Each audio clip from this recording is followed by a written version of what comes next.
La victoria en la Copa del Athletic Club de Bilbao nos deja varias lecciones que podemos compartir con nuestros niños y niñas y que incluso nosotros podemos poner en nuestra vida. La primera es que en ocasiones ser diferente supera a ser mejor.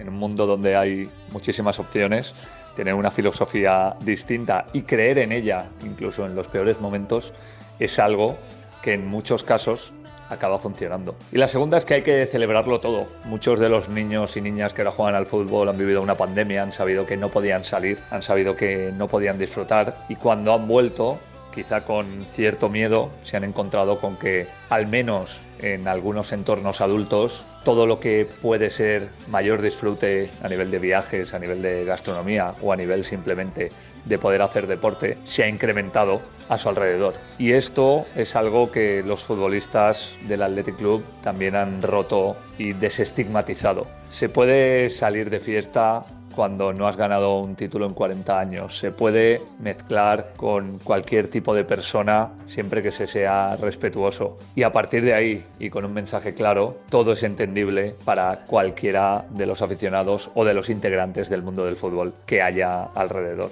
Así que alegrémonos de que pasen cosas buenas, independientemente del equipo que seamos, y sobre todo comencemos a aprender que después de lo que hemos vivido, lo que tenemos que hacer a corto plazo siempre es disfrutar.